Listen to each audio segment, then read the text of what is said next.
Call the meeting to order at 7:30. And we're going to start with the Pledge of Allegiance.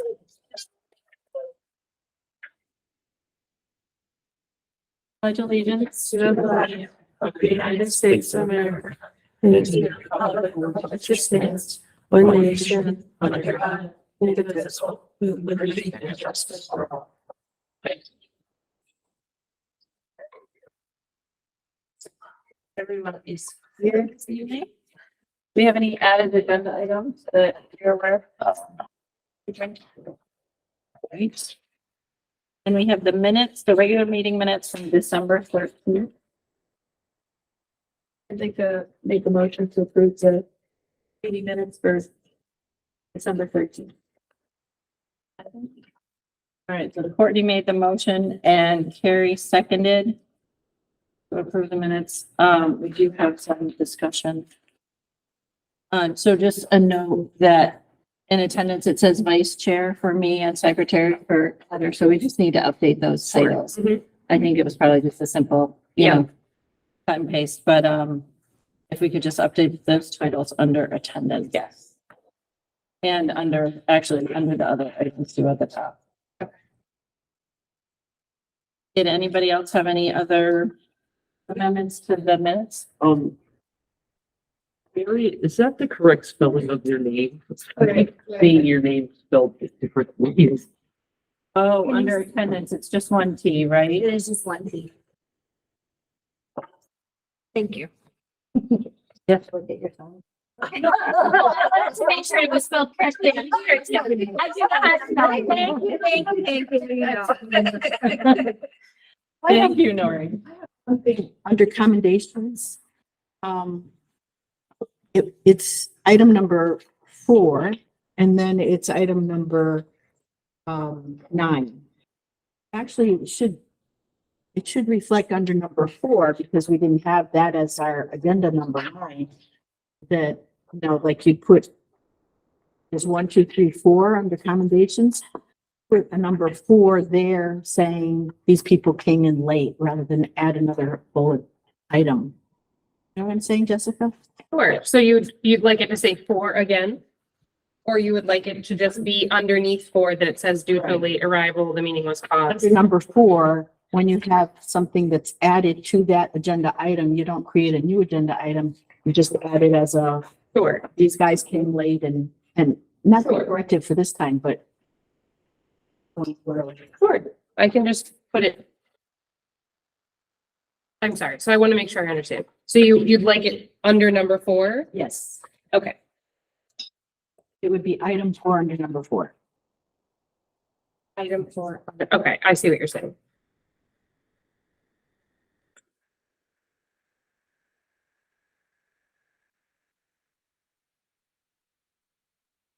Were there any other amendments to the minutes or comments about the minutes?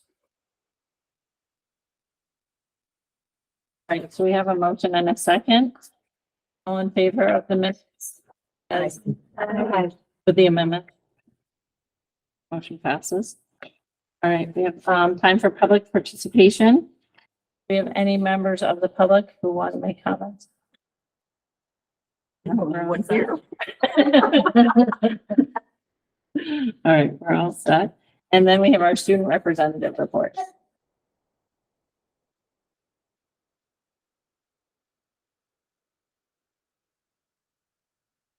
At Broadbrook School, during the month of December, fourth grade focused on giving the gift of compliments. Students noticed what their classmates were doing well and celebrated each other's unique attributes and accomplishments. This activity helped to create positive discourse and relationships. The compliments brought both the giver and the receiver joy. All Broadbrook School students completed the annual Winter Learning Challenge over December break. Students completed a variety of learning activities and turned in their completed chart to win prizes. All participants have a mitten hanging on our bulletin board. The monthly Family Mileage Club event was held last night on January 9th. Many families participated, including siblings who attend the middle school or haven't started broadcasting. Already diagnostic assessments underway. Broadbrook School is excited to see all of the growth students have made since the beginning of the year. At the middle school, December concluded with our school-wide monthly incentive. Students had a delightful time engaging in wintercraft activities while indulging in cookies and sipping on hot chocolate. East Windsor Middle School basketball teams faced off against Winterlocks and Polland. The Winter iReady diagnostic is approaching, and students are eager to showcase the knowledge they've acquired since September. In January, we've initiated the January Attendance Challenge, where grade levels will compete to achieve the highest attendance rates. At the high school, the senior class executive board has decided that their senior outing will be at Brownstone. The date is to be determined, and the senior banquet has been scheduled for May 31st at Merlot on the Water from 6 to 10 p.m. On Pi Day, March 14th, several seniors and some underclassmen will be joining Mr. Pastic, our calculus and algebra 2 teacher, at Southern Connecticut State University for our second consecutive year participating in the mathematical puzzle program. Last year, the students performed admirably and are really looking forward to doing even better this year. The sophomore class conducted 2 fundraisers in the month of December, Candygrams and Chipotle, and earned roughly $200. They have a Red Robin fundraiser planned for February. The Leo Club inducted 6 students into the East Windsor High School Cafe on Wednesday, January 3rd, and installed 7 officers. 10 of the Leo Club members, old and new, were joined by their parents for the ceremony. All of our members will now continue their work this year to engage and serve the community. These activities include Habitat for Humanity and working with the East Windsor senior citizens. Picture Retake Day is scheduled for January 22nd. At the end of November, 16 ambitious students took on the responsibility of representing Senegal at the 71st Connecticut World Affairs Council Model United Nations Conference. These students, sophomores to seniors, worked alongside about 1,000 other students to address global issues ranging from the scourge of child labor, the worldwide gap in internet access to clean water, and tackle the problem of plastic pollution. We're very excited to bring the Model UN experience back to East Windsor and look forward to next year's conference. The planned Model Congress at American International College has unfortunately been canceled, but Westfield State College has taken on the responsibility of hosting it this April. Our students will reconvene Thursday afternoons to begin preparing for this unique event and will soon begin to draft things. Thanks, Gabe. Thank you.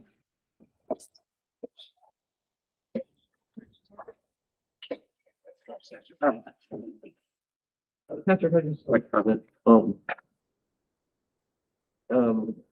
High school, I noticed that the other evening for the basketball game, it was donation in order to support the children in the summer situation, and I was very glad to see that that's going. It's awesome that they're helping to support those things. Yeah, we appreciate that. All right, and then we just have a list on the agenda of upcoming meetings and events for our subcommittee meetings and board meetings, as well as the town board finance meeting. So as a note to members, we do have the Board of Ed workshop with Cave at the end of the month. So that's on the 31st, which isn't a usual meeting date. So I just wanted to kind of raise. Do we have an agenda or purpose for that meeting? We will, so it is on roles and responsibilities, but also board members have the opportunity, if they haven't done it as well, if there's specific topics you want Nick Caruso or Christian to address, those can be emailed to Jessica. And why is Christian? They have co-presented in the past. It was something they both suggested, and then speaking with both the chair and vice chair, it seemed appropriate. One final question. I know there has been controversy about it being an open session or an executive session. What's the plan for this year? I mean, I would defer to the board. I mean, my assumption was that it was open session, but I mean, I think it's the workshop. the policy that pertain more to evaluation. This I think it isn't, was Yeah, more. this our- isn't, yeah, this isn't about goal setting. It's not regarding evaluation. So this isn't. Of the open session? I assumed it would be open session as well. I think that, like you said, the discussion in the past has been more about our self-evaluation rather than this type of workshop. So I think it would be. Well, I look back and the one that we had with Nick Caruso was proposed for executive session. Some of us didn't attend.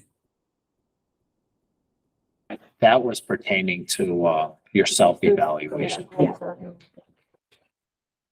So I'm just being clear, this is something that everyone's going to be attending that. Yeah. Mhm. Hopefully.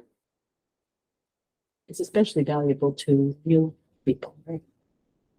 If it's roles and responsibility. Absolutely. So Patrick, I have a question. So this is just something that Chris, Jenny and Nick do together. It's not additional, like, we're not paying her to be our attorney at this time. No, there's no additional cost. Okay, so that's just something they do. Yep. And, Nick is part of our, like, because we. do Yes, lobby, yeah, yeah. There's no additional Yeah, service from. right. Nick either. No, I just wondered. But it would be helpful to see what the agenda is. And then if we have, what they, do they have a PowerPoint or something they can look at? We can make that request. Okay, thanks. Yeah, we can make sure you get an agenda ahead of time, and I think there have been handouts in the past. He has, and he has done a PowerPoint presentation. He has provided that in the past. He did ask us to put the request out, which we have, as far as if there's any specific topics, board members, would like. So, we did give them, some as far as what we received, but, certainly there's still time to provide additional topics. All right. Did anybody else have any further questions about any of those? Just the dates or anything? All right. The Broadbrook School report. We have, Laura and Matt. Let me just, get their presentation up. While Patrick's bringing that up, just wanted to thank those board members who came to our winter concert back in the end of December. An annual event for us that's always great crowd pleaser as hundreds of family members come and every single student performs in front of them. But we appreciate your support in attending the concert. So thank you. All right, and that's going to start us off. So this is going to be our instructional focus update for the Board of Ed. We came to you prior at the end of last year to start talking about some of our goals for the instructional focus that we've been working with Brett and Lisa as our liaisons to help us get a focus for our students and for the school. So again, this relates with the portrait of the graduate and also with our strategic plan, making sure that our students have an instructional focus to be working on something very specific. Ours happens to be vocabulary, so that we're really working with our students to increase their ability, especially now when we're talking about their being able to be lifelong learners and also to be self-aware and have those conversations with students, which is what we're going to be talking about next. Just to recap, again, June 2023, we shared our instructional focus with you and our logo. This logo was created by a fourth grade student who is currently a fifth grader. And our concept and our way of being able to remember this was RUF, which was read, understand, feelings, and facts. And that goes along with our instructional focus. Our instructional focus for the year is by the end of the 2023-2024 year, 80% of our students will be able to demonstrate proficiency on iReady in the area of vocabulary. So what are we doing? One of the things that we've been really working on is defining one of the strategies that we want to be very specific on with vocabulary, which is accountable talk. So accountable talk allows our students to be able to have structured conversations with one another around their thinking. This is really important because it helps to complement the current curriculum, especially when we think about our IM program, where students are going to have those sit-down conversations with one another with what they're learning about in math, being able to say, this is what I think, how I'm going to solve this problem. They show that their fellow classmate can say to them, I agree with your thinking on here, or I agree with you, but this is something else I'm thinking about. So accountable talk allows students to have conversations with one another, to really learn from one another, to have that opportunity to say, either I agree or I disagree. That's really important as we hear, as they're moving up with model Congress and all that, for when they're getting to the high school, that they're going to have these more difficult conversations with people and say, I agree or I disagree. So we're really focusing on that here. And it directly supports the inquiry-based learning that we're doing in all areas. I am, Savas, our our social studies curriculum and our science curriculum, really making students think and be able to say, here's what my thinking is. Here's how I either I agree with you or I disagree with you, so that they can have that vocabulary rich conversation. Because for many of our young people, the conversations is where vocabulary is going to come in. So we had an assembly, a whole school assembly to kick this off for our students, and you can go to the next slide, Patrick. Joe. Oh, nope, never mind. I gotta click on this. You should be able to click on here. Sorry, which one? Sorry, if you click on the logo, and then you should open up a video, the next one. No? You missing one? Missing this one? Oh, yeah, this one. Yep. Yep. So we get the entire school together in the gym and had a great assembly to kick off rough and that our words have power. So I want to share with you very quickly that PowerPoint because there are some videos. The teachers of the instructional leadership team worked with students to create videos that demonstrated them using their vocabulary in order to express themselves in a precise way. So you can keep clicking through. So first thing we did, just keep clicking through, Patrick. First thing we did was have them identify the students. What is vocabulary? Why is it important? And why is vocab important in school to get them to understand that, yes, they use vocabulary every single day and that it is part of their communication. Go ahead to the next one. So we shared with them our SMARTY goal, which Matt just shared with you in its adult form. And then the next one is we shared with them the student version, which is by the end of the year, all of us will be able to use clear vocabulary in all areas of the school day. And then our next slide. So we reminded them that our words have power. So this has become the slogan that's going along with Rough, that their words have power. And if you walk through the school, you'll see it in different areas. And teachers are starting to use it more and more with students. And then our next one, if you click on the camera, we should open up the video. Yep, right there. Yep, click on that one.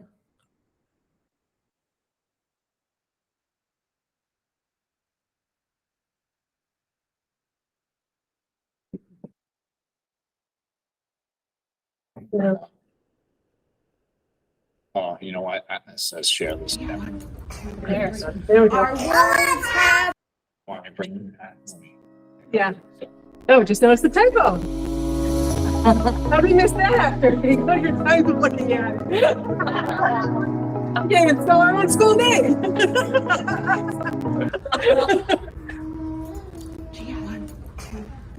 Our words have power.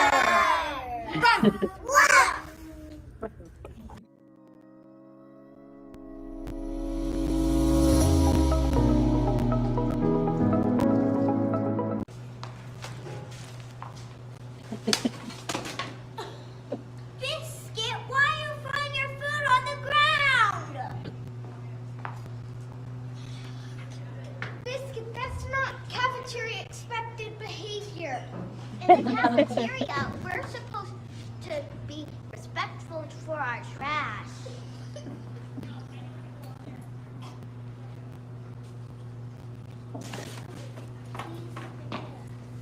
You want me to help you?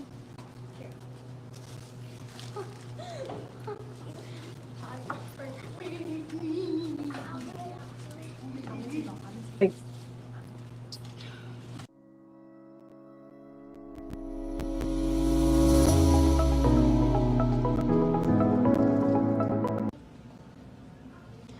Biscuit, do you know what expected behavior is?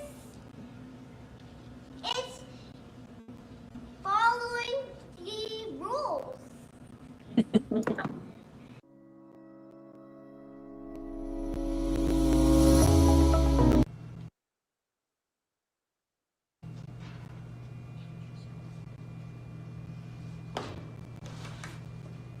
Biscuit, what happened? We notice you're feeling frustrated. Do you want to take a break? biscuit. This is what you The lighting's wrong. helps you calm down and refocus. Then you can come back so you can work again successfully.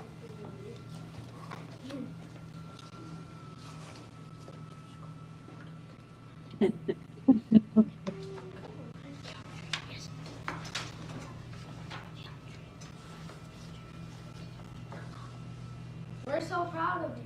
Now let's get back to work. Do you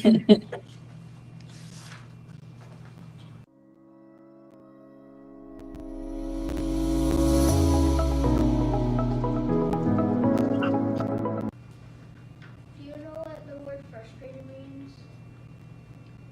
Frustrated means feeling discouraged because you are having trouble completing something.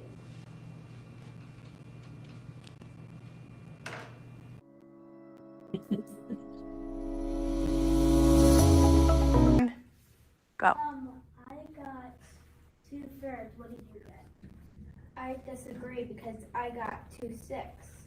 My denominator is different. What strategy did you use? Look at Biscuit. He's working alone.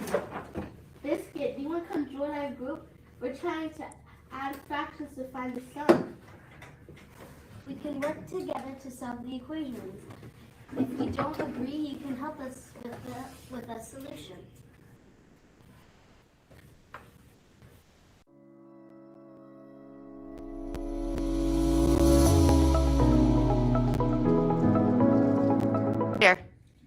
Strategy means to use a method to solve a problem.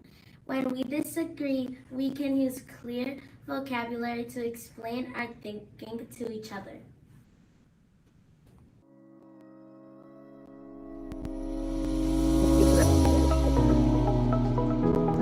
You could hear some accountable talk in there. You could hear the students disagreeing and saying why they disagreed. So really good radio. Work with the teachers to create that.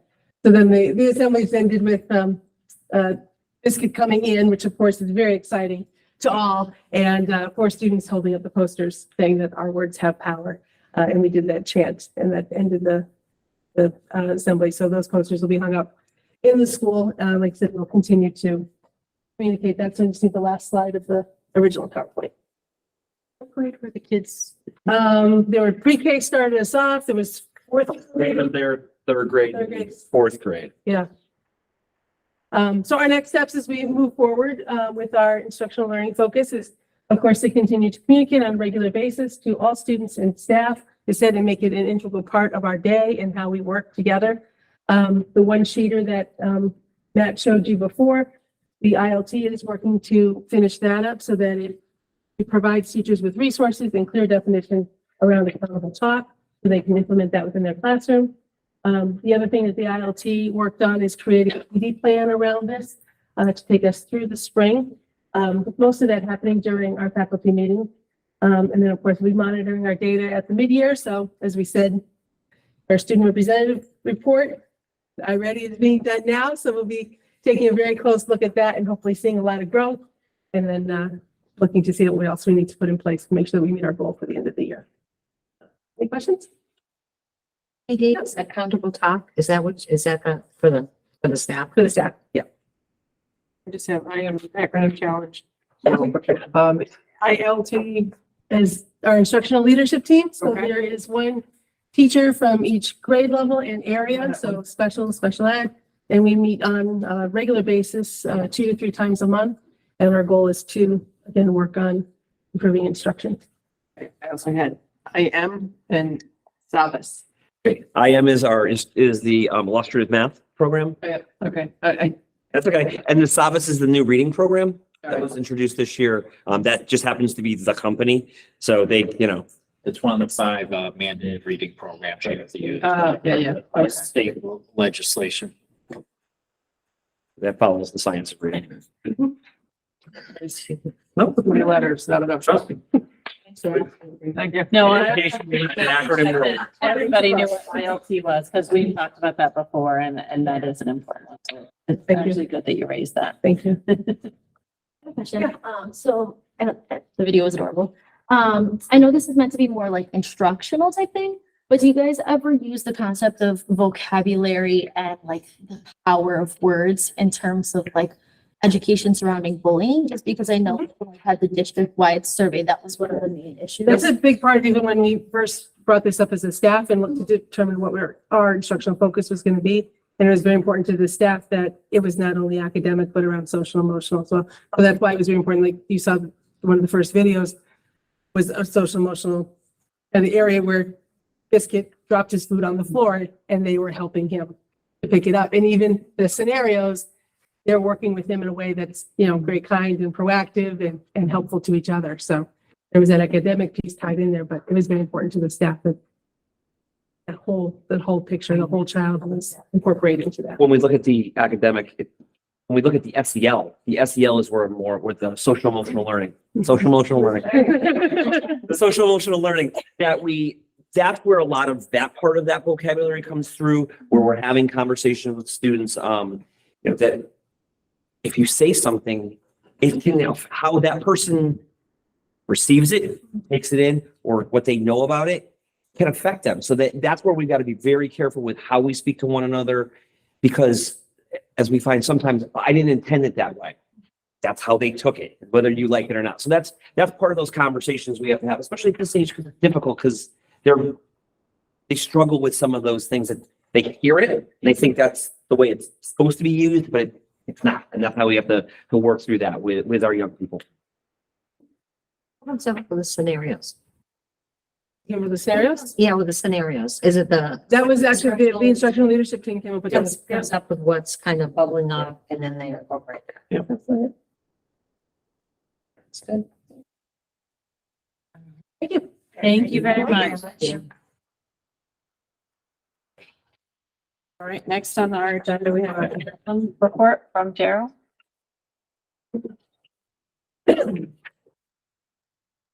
All right, so, the curriculum report tonight goes over a little bit of the literacy update that we started back in the spring of 22. If you recall, and some of you obviously weren't here, but if you recall, we had Dr. Michael Rafferty come in and gave a literacy review of our current literacy structures here in the district. You want to click through, Pat? And a couple of the things that he laid out were a number of actions that we should take place to improve our literacy instruction here as a district. So going along with the portrait of the graduate and strategic planning, I gave an update on the strategic plan last meeting. But to continue to implement evidence, research-based instructional strategies, it was just mentioned with the SAVIS program. That was one of the 5 state programs that were out there. That's the one we selected. Address school-wide focus areas related to student and teacher resources and our district goals. One of our main elements of our strategic plan is to provide our teachers and our students with the resources that are needed to make sure the academic improvement continues. And then lastly, but certainly not least, is to provide professional development to ensure we're focused. So everything we do in terms of instruction, resources that we're providing our students, resources that we're providing our teachers has to be coupled with the professional development that kind of goes along with that to make sure it's being utilized appropriately. So to the next several slides, Dr. Rafferty came up with 6 recommendations for our schools. You'll notice much has been completed. And actually I made that comment today to Pat. I said, it's amazing the amount of work we've gotten done in 2 years when you kind of reflect on this and look back. The first one had to do with the literacy block and the block of instruction related to literacy instruction in our classrooms. You'll notice the readers workshop, writers workshop, we've adopted the resources from SAVIS. One of the things that we did in the district was we recognized that teachers previously had been trained in a workshop model of instruction. That was something that many teachers felt comfortable with, and SAVIS doesn't necessarily completely align with it, but we aligned the resources to go with what the teachers were most comfortable with, which was a workshop model. And then we coupled that with Hegarty Foundations and WordWork, which has to do with the phonics instruction here in the district. That was completed. The second recommendation had to do with data protocols. Obviously, I know Laura just mentioned iReady. If you participated in the curriculum council last month, you got some background on our math assessments. Our literacy assessments are the same. We have iReady, we have DIBELS, we have core multiple measures, concepts of print, and reading interview. All of this assesses different areas within literacy, the same as our math diagnostics do. That way, we're not drawing on one specific assessment and we're making student decisions based on a number of student assessments. This is something we previously did not have. So all of this really is happening in the last 3 to 4 years. And we've kind of added some of the components here. Under screeners, you'll notice iReady. This was mentioned. We had started using iReady. It is not one of the approved diagnostics by the state. We've talked about that. We've seen significant growth. It's definitely a resource for our students, for our teachers, and parents can go on and they can work with their students with iReady lessons as well. DIBELS was one that we added this year. That was a state requirement. And then you'll notice the data collection and review at the bottom. Lyman Data Systems is what we are currently using, but we're transitioning slowly to more of an MTSS process. The difference between those two is Lyman Data Systems is simply a place to collect and store the data, where MTSS is more of a process. So you'll collect the information, but it also provides a number of resources for teachers and for school leadership. And then you'll notice at the top, the district assessment calendar. We've come out with that list that's available on our website. It lists specific assessments that are done at the grade level and what times a year they're assessed or utilized throughout the district. And that's all completed. Can I ask a question? Yep. On the iReady piece? Yep. That it's not approved for Connecticut for 24-25. Does that mean we're going to need to go away from that, or we can continue using it as long as we have another state required? Correct. And I'll give you for instance, the DIBELS is required. It doesn't give teachers nearly the same amount of information that the iReady does. It's just, we can continue to use, but we have to make sure we utilize one of the state approved programs. Yes. Does what you find with DIBELS correspond with what you find with iReady? Yes. And do you? However, it doesn't give us the same in-depth. So it is very, I would say it's much narrower with the information. It's much narrower. Yes. Does that mean that the kids are taking more standardized testing because we're using multiple ones? Yes and no. So for instance, I'll go back a slide, Pat. So for instance, we added DIBELS this year. We had assessments that were in place through core multiple measures. So here's the funny part. Core multiple measures and DIBELS, I believe, are both developed by the University of Oregon. Both. If you call the number, it's the same office. One is approved and one is not. We took away some of the screeners from core multiple measures that we were utilizing and used DIBELS. So, but there are components. So there are specific components of core multiple measures that they'll offer that DIBELS doesn't necessarily offer. There's also very specific assessments that have to do with grade ranges. It's very specific based on the age of the child and the specific information that you're trying to gather.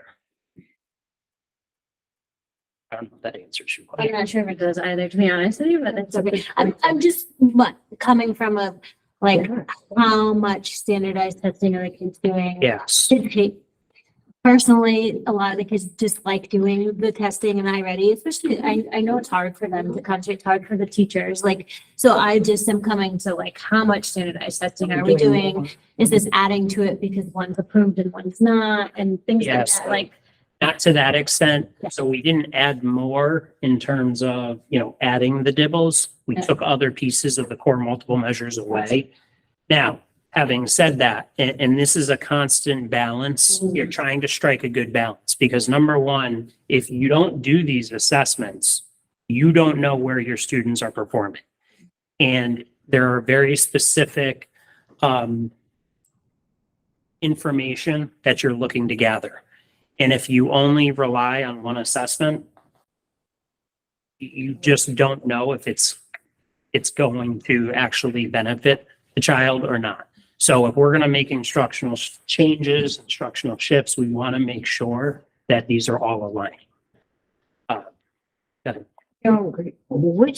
when we're reporting to the state, right? Mhm. What are the measures that we are mandated to report to the state out of the assessments that you have, that you currently have? All you have to do is take whichever the assessment is. So Whichever, you just identify and then that's what you're reporting to the state. Yep. So it can be dibbles, it can be something else. One assessment goes to the state.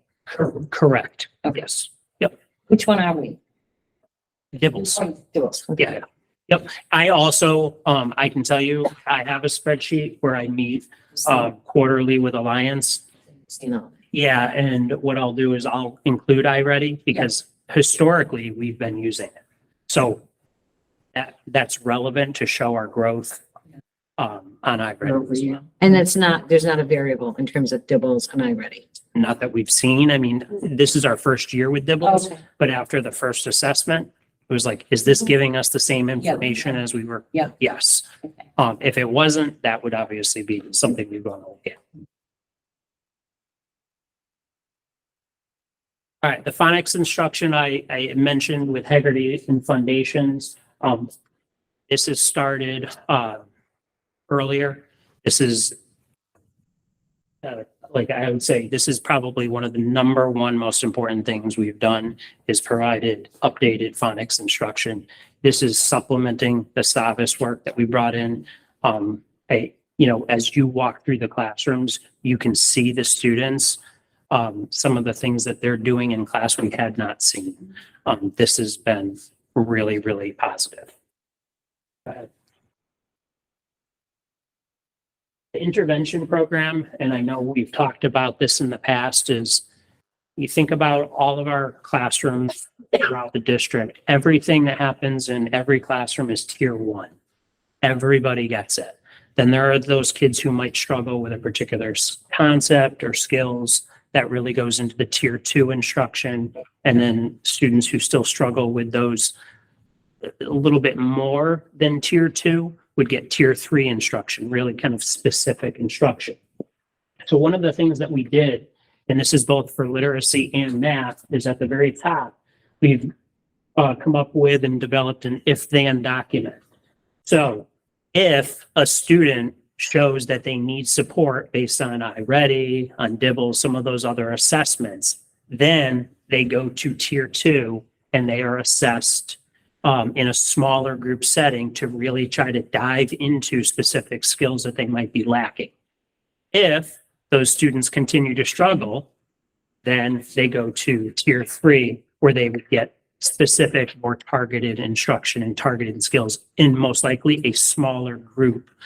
So you might have a grouping of 1 teacher to 2 or 3 students as opposed to, 1 to 5 in a tier 2 or 1 to 20 in a full classroom.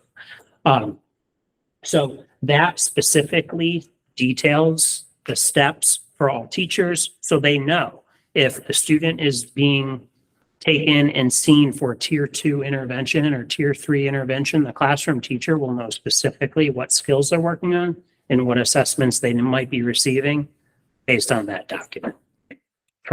Yeah, go ahead. And then does it also have a way to work back up as well? Like once you learn those skills, it has an easier path to like working back into the classroom, correct? Yes, exactly. So the other component to that is the second document, so the intervention form. So if there's a student identified for tier 2 or tier 3 instruction, That is in our data warehouse. So if it was me who was in tier 2, all of my teachers would be able to click on that document and see specifically what the interventionist is working on with me so that they can reinforce those strategies in the classroom or vice versa. And this has allowed a clear understanding of what's going on through tiers 1 through 3, where in the past, if I was a teacher and I had Daryl at the front of the room and he was struggling, I might say, why don't you take Daryl and you fix these skills that he's really struggling with, and then you can bring him back. That's not what we want. We want everyone kind of working in the cohesive structure to make sure we're all speaking the same language, so to speak. And the assessments, are they all three? So tier 1, tier 2, and tier 3 are all through iReady? It's the same Nope. assessment.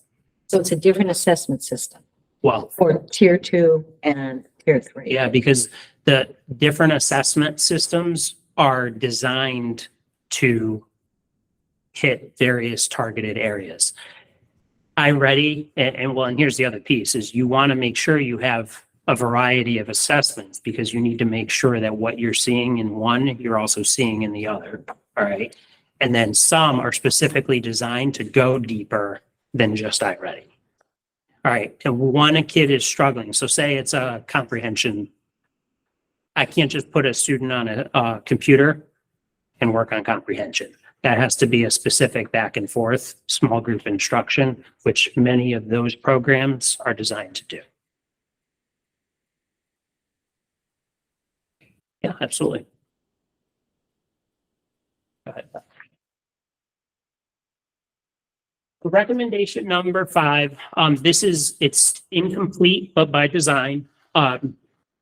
This is ongoing. So originally our plan called for the expansion of literacy throughout K through 12.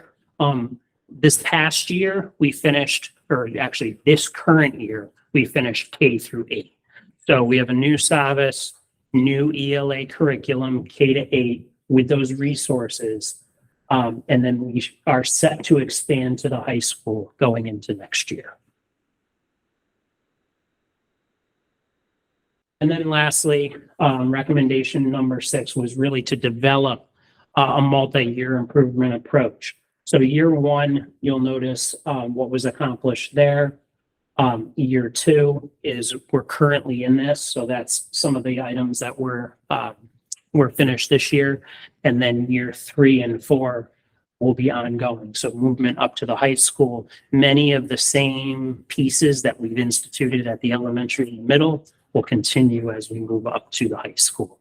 And then by year 4, really, we'll be able to go back to the elementary, back to the middle, and look at what's been successful, what hasn't been successful, start to analyze, are these things working? Do we need to make small shifts? But that'll provide us a realistic cycle to be on. And then the results, literacy resources that are tied to the science of reading. So if you haven't heard that, that is a huge topic throughout the state.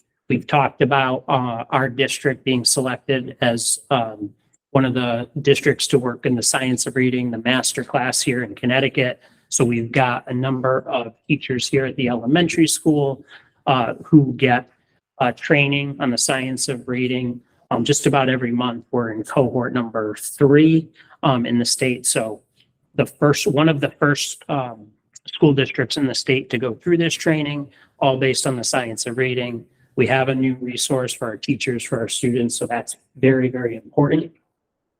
Teachers are definitely receiving the professional development, certainly through science of reading or learning some things there are some strategies, but we also have a consultant who specializes in early literacy education.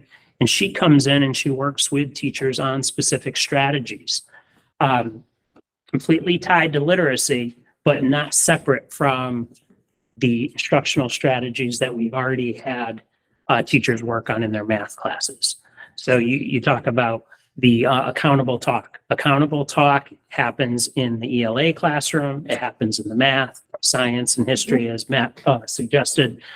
So we're trying to make sure we provide teachers with instructional strategies that can be used across curriculum, and it's not just subject specific. And then lastly, students are certainly engaged in more rigorous learning experiences. So we're going to expect for this improvement to continue. Questions? The tier 2, tier 3, it may not be as easy question to ask, but our answer, the students that are at tier 2 or tier 3, are we finding that they're transitioning back to tier 2 and tier 1 at a faster rate now with these programs that we have in place, or is it really hard to assess based on the different needs of the student? So this is a part of our regular monthly coaches meetings where we specifically look at the numbers. Because one of the things you always want to make sure you're assessing with intervention is it's not a place where you should go and stay. Yeah. You should be moving in and out. And just because you are struggling with one particular concept, you should go there, get the support you need, and get back. So we are seeing students move in and out. To your larger question, though, I think it's too early in the process with some of these assessments to really say, are we seeing a shift? But it is part of our, monthly conversation, just to look at those numbers. And I put it right out there, how long have these kids been in here? If they've been in here for multiple cycles of intervention, is it because they're working on new strategies, or is it the same strategy that they're struggling with? So it is a question. What percentage of the students are in, if we looked at like, say, K, let's just talk about elementary. What percentage of the students are in tier 2? Estimate right now. I mean, I don't have the number in front of me. And remember, that's always shifting, but Here's the number, but overall, like 60 kids, I think they were seeing. I don't know. I just was at that school We'll yesterday. get that number so- for you. Yeah. No, When we talk about. And obviously it's not a third. Yeah, at different times when we talk about the testing results, we'll have those triangles that have like tier 1, tier 2, tier 3. And then we kind of discuss like what the numbers look like for math and for reading Well, and I like know, different yeah, grades. Yeah. But to, to have it right off the top of my head. So we're January, so we're halfway through the They're year. taking those Have an assessments idea. right now. Right now, So so we'll have that data later, but as far as they're actually in our intervention, we do have the number. We just don't know it on hand, but Okay. something we can email. Okay, just curious. Yeah, I think the iReady data that's scheduled to be on my next presentation because I'll have those results. Any other questions? Has the transition to the Sabbath been invisible or difficult? And certainly not invisible. I think anytime you have new resources, it's how to use all of them, and they are extensive. So one of the things we did when we went to Savas, something very similar to when we installed the new math curriculum, is we set non-negotiables for all the teachers. So for instance, and only a couple of them. So for instance, like pacing, that's number 1. Conferring for students. So making sure that you're talking to students, understanding what their, skills or deficits might be. But we put a few in place and said, get really good at these components because these are the key foundational pieces. And then next year we'll add 1 or 2. So I think the biggest thing we have is we have extremely dedicated teachers who want to use all of their resources and want to use them yesterday. So maybe slowing it down a little and saying, let's get really good at these things along the way. And understanding it's a process and there's no way we can get to the end by just jumping. If that answers your question. It does. Okay. Now, this is just Broadbrook School. It's not, doesn't go to the middle school, right? Elementary and middle. And middle. Yep. All right. Thank Thank you. you very much. Yes, absolutely.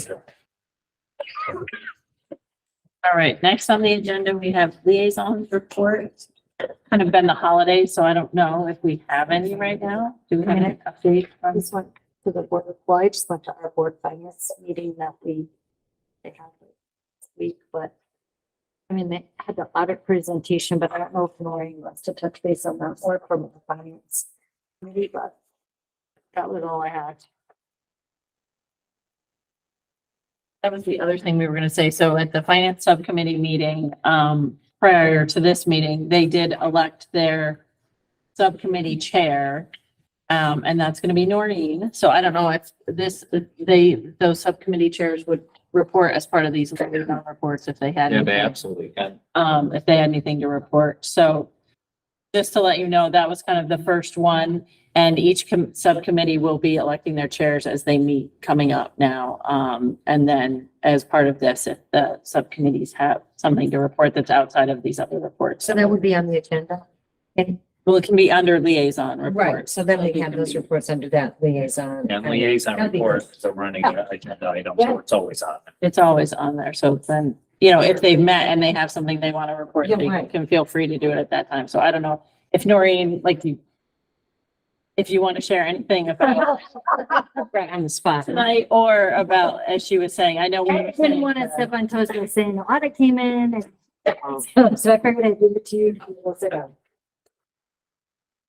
Let me think. The audit came in. We made the date. Hooray, hooray. There was no extension of the audit this year. And, there were no findings. There were no reportable findings within the state. The findings that have been on the audit for the past 2 years are being removed. And that will be reported to the state in the final audit that we have rectified those problems and it has been found.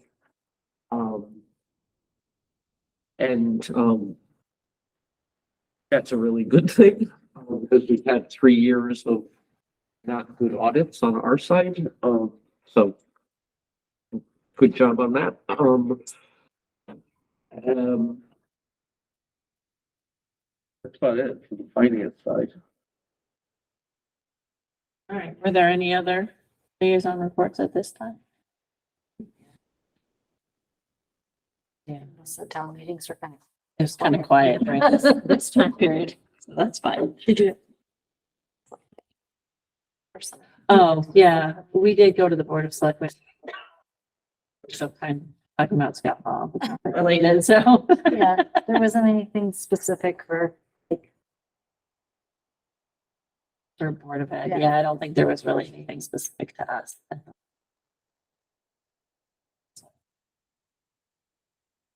Did you have anything under that? Not for liaisons, one of the miscellaneous. Okay. All right, Booster Club? The Booster Club, Noreen had touched on it earlier. They had the basketball game last night and they were able to raise $750 to donate to that family. And that's just preliminary. It's because there were only one game happened last night. There were, I think, 2 or 3 were scheduled and 2 got canceled. So And they played, due to the weather, they played the varsity games, but they canceled the freshman JV games. So that was for both boys and girls, high school varsity, and then middle school boys and girls games took place. So we had games from both schools. So Fran, I signed up, PTO has a thing where you can sign up and you get all their stuff. Do you have something like that on the Booster Club? that's what I know. Oh, okay. Like what's Because I would support, like if they have a fundraiser or like your something. emails, like Booster Club emails. She's saying like she gets the PTO emails, but she would like to receive Booster. I will mention it to somebody, just but I know a- that they post everything. They post a lot of stuff on Facebook. So Is there like a booster page? Yeah. Oh, there is. Okay.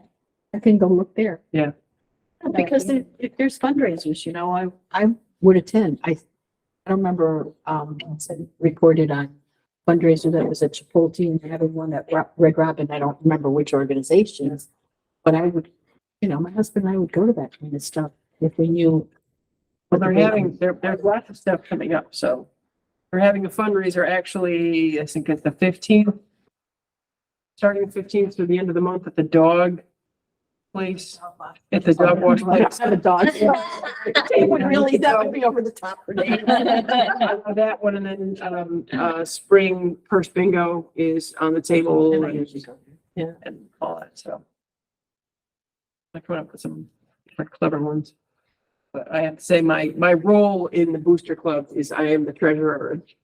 Virtually nothing. Well, I take the money, I deposit it, I give them, where they stand, and then that's about it. I don't have time to do much more.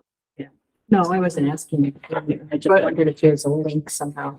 I will I'll ask. check that for you too. Yeah. They're likely is. Thanks. All right, we have, next on the agenda is public participation part 2, but again, I don't think we have general public here. Does anybody have any comments? Okay.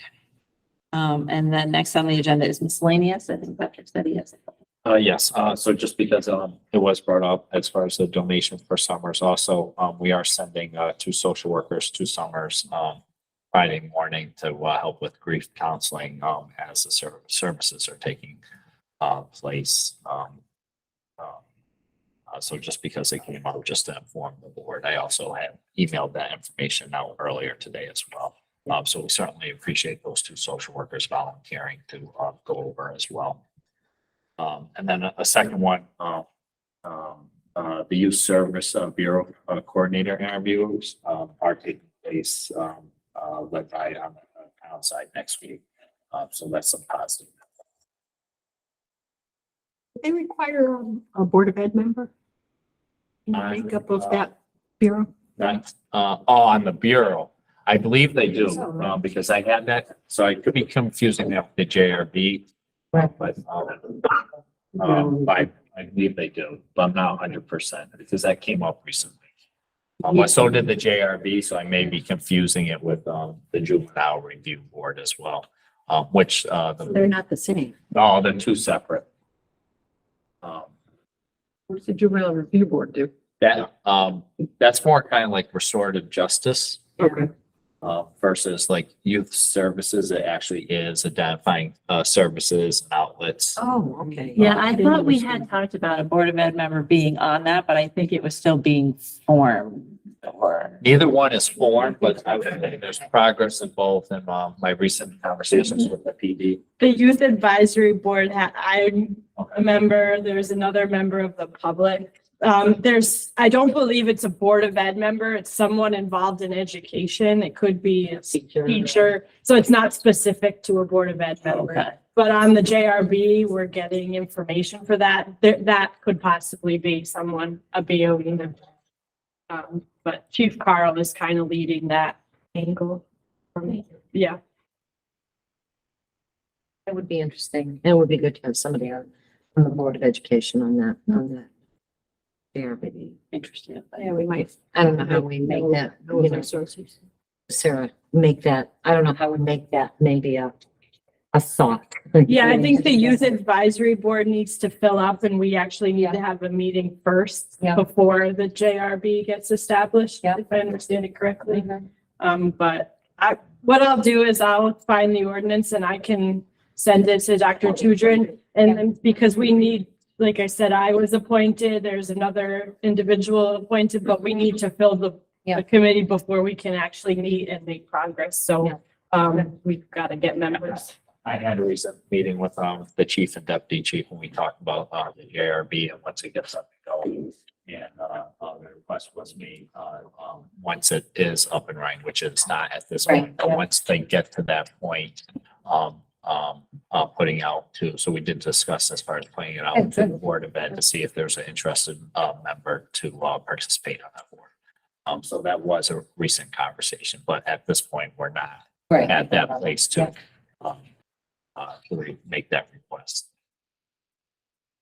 I have a couple of miscellaneous. One is, I know you've had transition in your office and you may not have gotten to ordering the Connecticut School Law Book by Tom Mooney. We can make orders for that. Yeah, I think you were getting one that would be lent out, one that was going to stay in your office or something. We were going to actually, multiple. I can't recall the number. Because I'm still interested in getting it. Absolutely. I know there was, there was a lead time because they said it was coming. Yeah, It was, it was gonna be a new edition. but I am aware that it is out though. So it came out this October. So we'll put the word on. And the second thing I have is, I know it's been a goal of the board for a long time to have our videos viewable by the public.